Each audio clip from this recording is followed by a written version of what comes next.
everybody, Cam back here. This is a strawberry picking, well, it's a fruit picking place, but pick your own strawberries at the right time of year. Do like to come here for strawberries. Not here for strawberries today. Just pulled over to have a quick check of my rear tyre to see if it's covered in goo, and it's not, which is great. Sounds like an odd way to start, doesn't it? But there's a reason. Let's get going and I'll explain.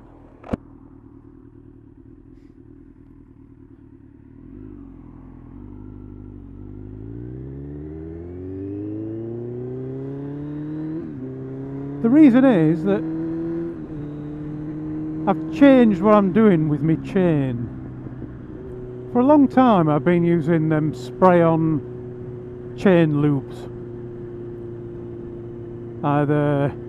Recently I've been using the Worth one, the Worth dry one, which is fine. I've got nearly 17,000 miles on this bike and still on its original chain, so 17,000 miles seems a reasonable place to be. I've checked the chain the other day. It's not got any stuck links. It's not stiffening up at all.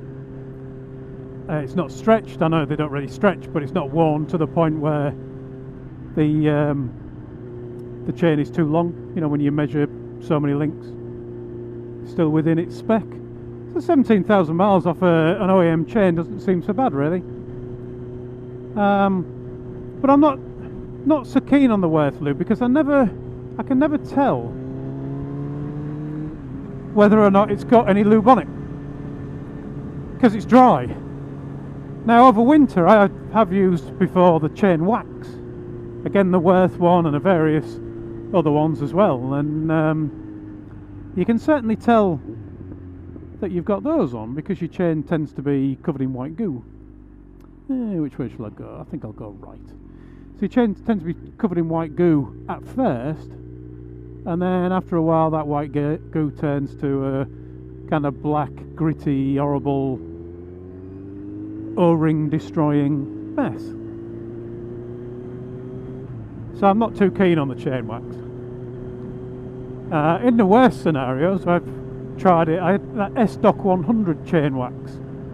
I think that's the one that's supposed to go on extra white but then clear up a bit.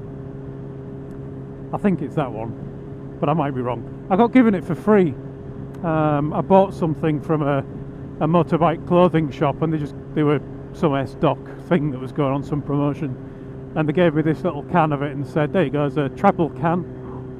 And when I used it, finally, it seemed to go on alright on a day after I'd been riding it, put it on a warm chain, and then the next time I rode it, went out with Graham to Scarborough, and I got to Scarborough and my chain was absolutely coated in the stuff. Not my chain, the chain being coated in the stuff would be good, wouldn't it? No, my tyre was absolutely coated in the stuff, so I was somewhat unimpressed by that. So today I thought I'd do what the book says, because I already do what the book says for cleaning the chain. The book says that you should clean your chain using kerosene. So I buy that from B&Q, paraffin oil, kerosene, same difference. I buy it from B&Q. I think it's 4 litres for about 10 quid.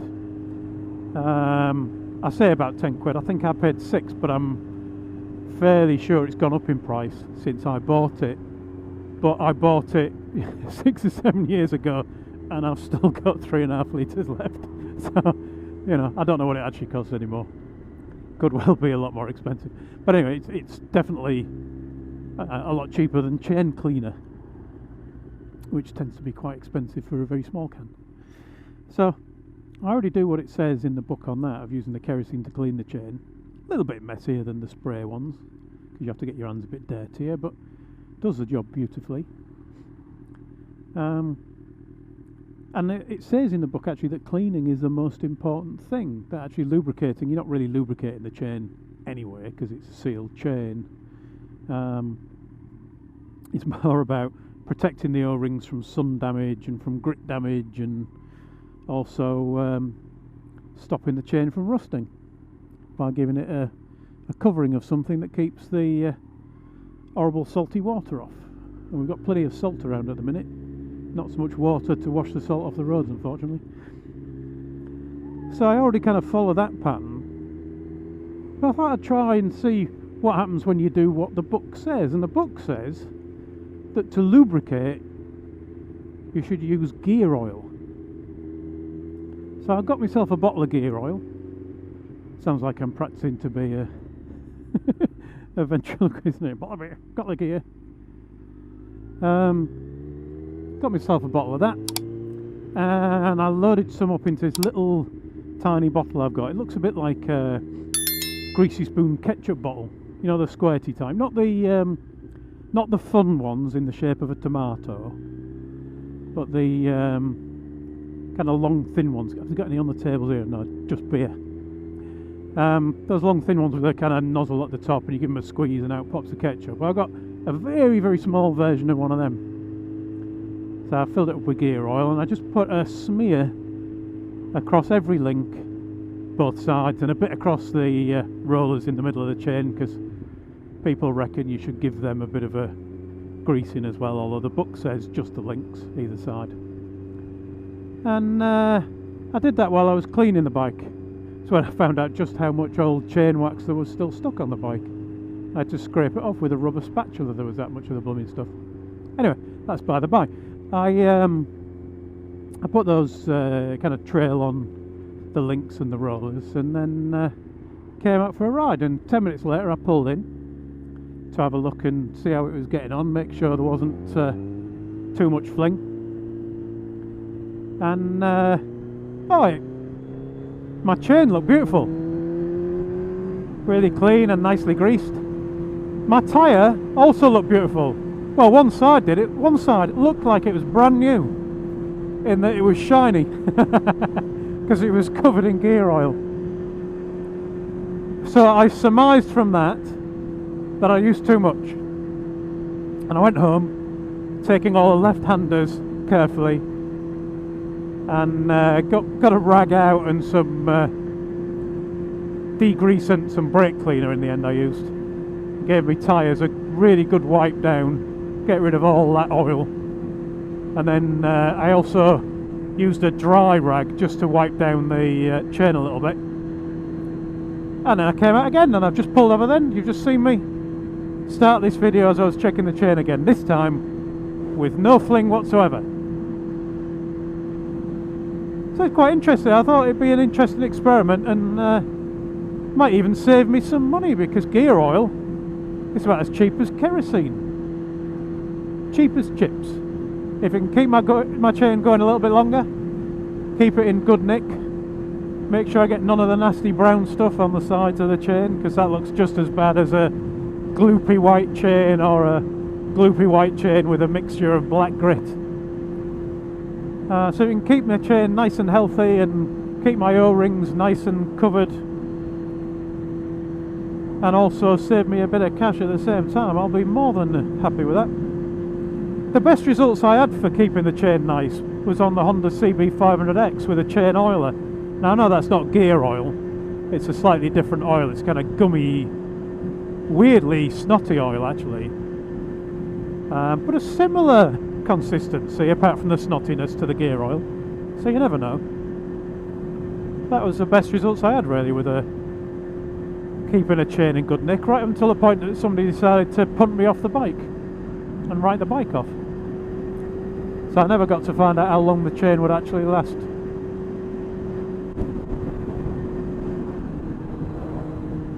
But yeah, if it does all that, I'll be more than happy.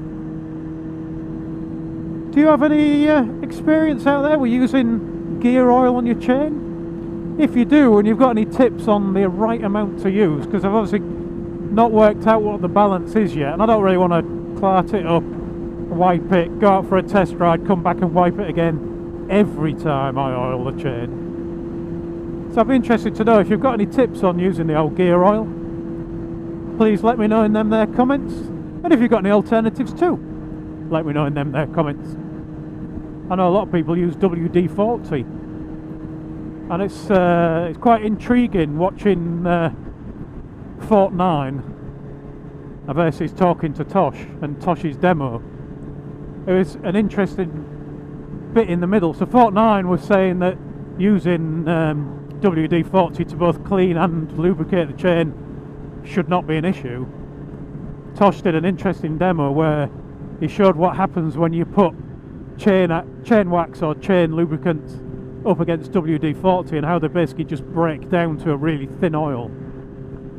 But of course, if you're not using those thicker oils and you don't care about it breaking down, I wonder what actually happens. There's too much LORE, L-O-R-E, in motorcycling that isn't necessarily accurate, and I do wonder about trying these things, but trying it on a chain that could break, snap off and take chunks out of my leg or have me crash the bike doesn't seem like a very good plan unless I've got something good to go on. And I think a manufacturer saying that something is good to use is probably a good starting point. Anyway, I'm rambling now, so I shall just shut up and say thank you for watching, ride safe, and I'll talk to you all again soon.